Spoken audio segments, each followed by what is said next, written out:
Well, hello, everyone. Welcome to the We're Not Stumped podcast. I'm your host, Mike Bolland, and today is September 4th. It's a Thursday, so that means news and notes, and I'm going to get right to it. A couple weeks ago, I came out with a podcast questioning some of the direction of the Amputee Coalition, and I'll tell you what, I definitely got a lot of replies and responses to that one. I had people call me on that one, which I thought was pretty interesting, and I appreciate that. I think we're all allowed to question some of these things, and that's exactly what I did. And basically, the premise of that one, if you haven't heard it, and again, it came out a couple of weeks ago when this one comes out, 2 weeks ago, September 4th, it was just the people that are leaving the organization, and I'm just questioning the leadership and the direction. So a couple of the people, here's the one thing I'll say, the overwhelming support of the Amputee Coalition, at least in recent years, came with the outgoing CEO. So I don't know her, but I did question why she was leaving. But a lot of people, most of the people said that she did a great job while she was there. Her name is Isidro. So I want to make sure I say that. If she did a great job, that's nothing wrong with that. I think that's definitely a fantastic thing. But the reason why I question things like this, when I see short terms in some fields, and I get it. I've worked in the technology industry for many years, and I saw people come and go at their location or in their career every 2 years. But here's the deal when it comes to something like what we are within the limb loss community. If you're a part of this limb loss community, yeah, you're in the limb loss community for life.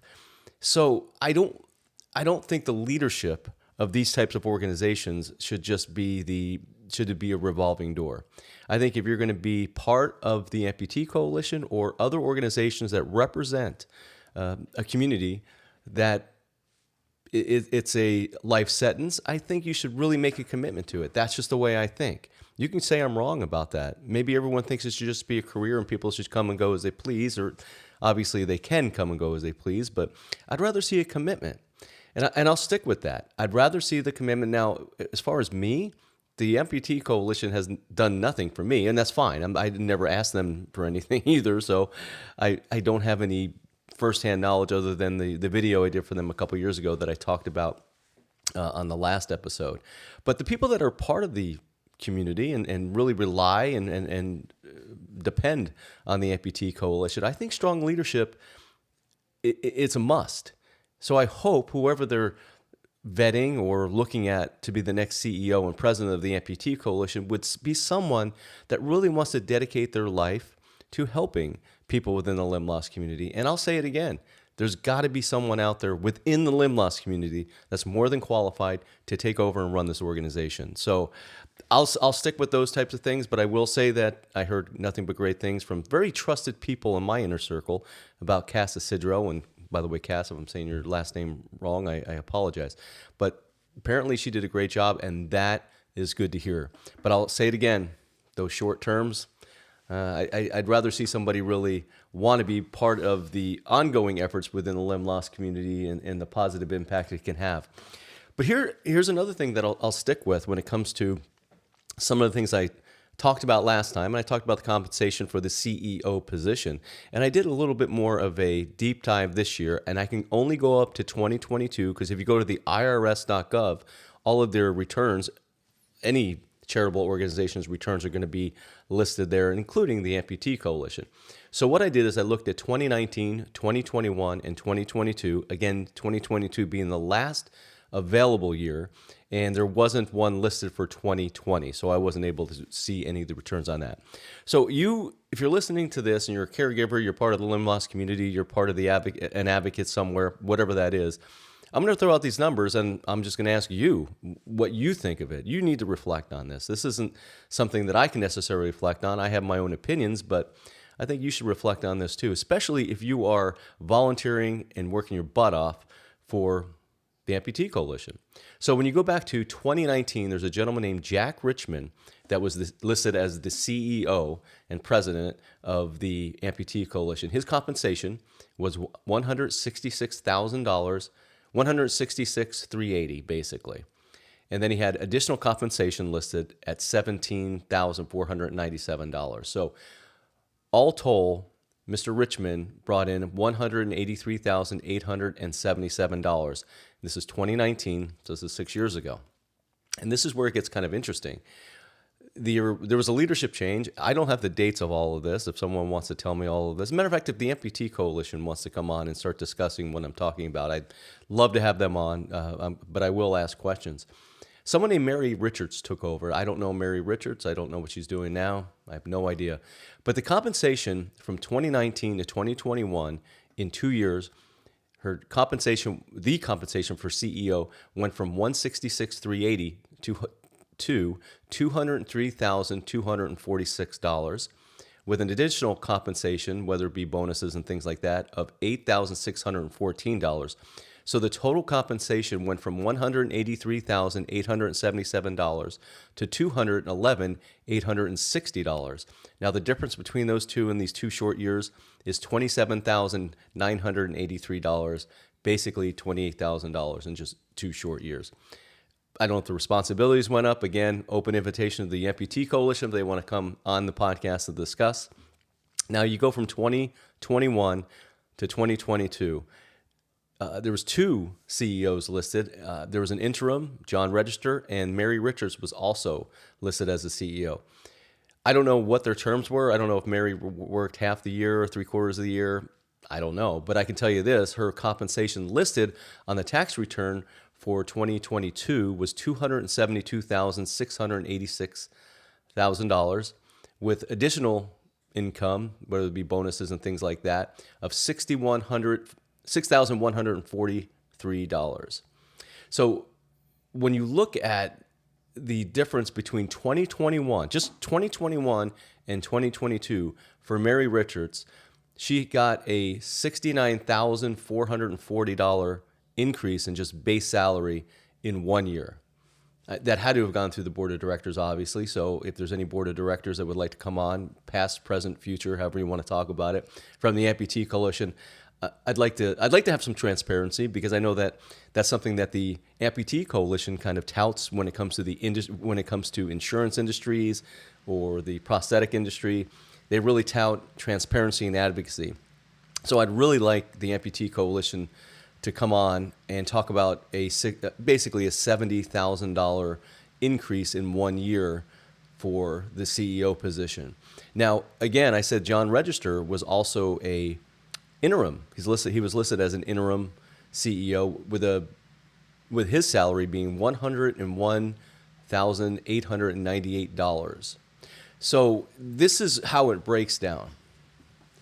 In 2019, the CEO, and I'm going to repeat this because I've said this twice already, Jack Richmond, $183,877.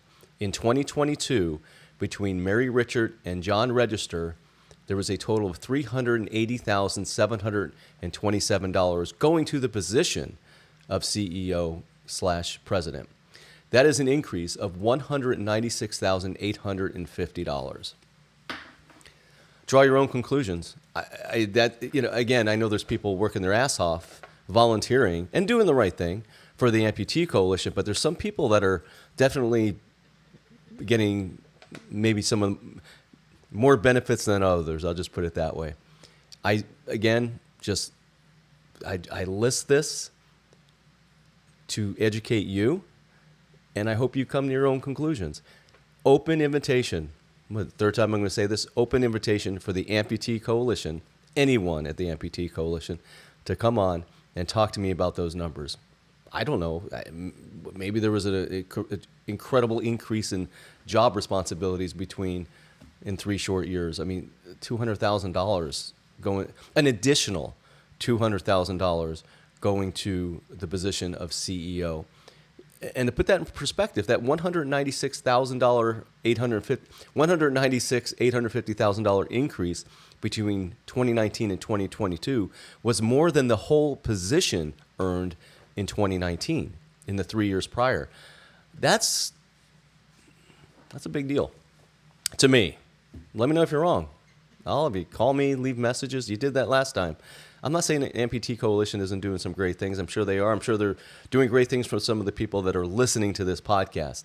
But if I said it once, but I'll say it again to reiterate.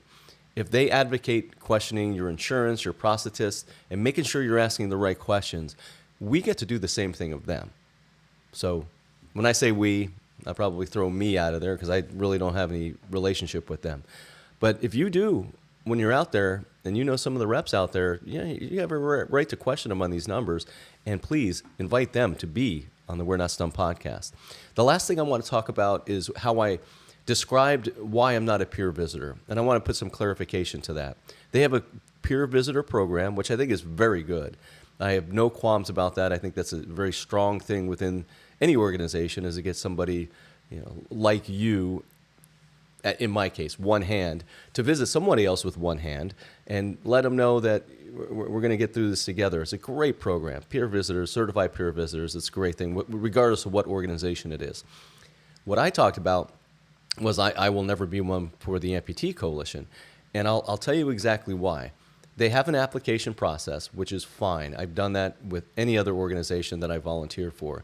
But they also have the additional 3 references. And that is a hard stop for me. I'm not asking them, so please understand this. I'm not asking the Amputee Coalition to change their policies for me. Please keep those policies in mind, but respect me in the fact that I'm not going to go ask, because you can't even ask family. So it has to be friends and colleagues. I am not going to ask one person to judge me or to write me a recommendation about how I get along in life with one hand. I will not do that. I can't believe, I don't know how many certified peer visitors there are. I can't believe one person did that. No one gets to judge me because I was born with one hand. Nobody. No one's ever been able to do that. And I will not, to me, here's what I think.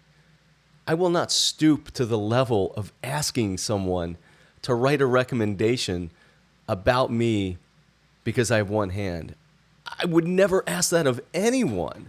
I think that's insanity. I mean, I think an application and a background check, and then maybe a Zoom call as an interview would be, but to get people to actually write recommendations, yeah, Mike, he can't juggle and he doesn't like air quotes, but, other than that, he's doing pretty good. It's like, Jesus Christ, no way, man. There is no way in hell I'd ever ask one person to do that. So again, but that's me. I'm not asking the Amputee Coalition to change what they're doing. I get it. Listen, the application process, you don't want axe murderers going out and visiting people. I get the process. That's their process. I can respect their process. They can do whatever the heck they want. I am never going to be a peer visitor for the Amputee Coalition. I'm shocked that anyone would actually go through getting recommendations because you have limb loss. Sorry if I'm chuckling. I don't get it. And this was another one. This is why I wanted to clarify. People were asking me about that. When they're calling an email and they're asking about that part in particular. And that's the way I feel. Like I already said, hey, listen, it was great to hear that Cass Isidro did great things. I'm happy to come on this podcast and say that. I didn't know what she did before, but apparently she did some great things. No one's going to change my mind when it comes to writing a recommendation because I have one hand. Oh, my God. You guys are crazy. Whoever did that, God bless you, man. I have other things I can do than asking you, hey, can you write a recommendation letter for me? You've known me for 3 minutes of my life, but I have one hand and I like, what are you talking about? No, you don't get that. No one judges me because I have one hand. That includes the Amputee Coalition. I'm saying it. I don't care. If you guys don't agree with me on that, God bless you. I don't care. Doesn't matter to me. And you can disagree with me, and that's fine. But you're not going to change me. That's a personal decision. I'm not playing that game. I got other things I can do to impact positively the limb loss community. So there's my rant for today. Again, I'd love to hear from you, man. That last one a couple weeks ago, did I hear from a lot of people, and it was great. It was great that I got some clarification on Cass Isidro, the former CEO, doing great things. Hope nothing but the best for her in her future, but I'll say it again. Let's hope the next person that comes on really wants to be committed to the coalition, since after all, people with limb loss, that's a lifetime sentence, right? We all have, we're all going to be like, we're going to have limb loss for the rest of our lives. So thinking of the Amputee Coalition, the way my mind thinks, as a stepping stone to whatever the heck you're going to be doing now, that doesn't jive in the way I think. But everyone's different, to each their own. Well, we're coming to the end of this episode of the We're Not Stumped podcast. Thank you so much for listening. Like, share, respond, whatever you want to do. Tell me I'm wrong. Tell me I'm an idiot. Tell me I think exactly like you. Tell me whatever you need to tell me. I don't mind either way. But if you want to be on this podcast as a guest, I'm always looking for guests. Reach out to Mike at we'renotstumped.com or go on the we'renotstumped.com website. There's a contact us form on there. Fill it out. I will get back to you. And as I say, the closing of every one of these on Thursdays, everyone, have a great week.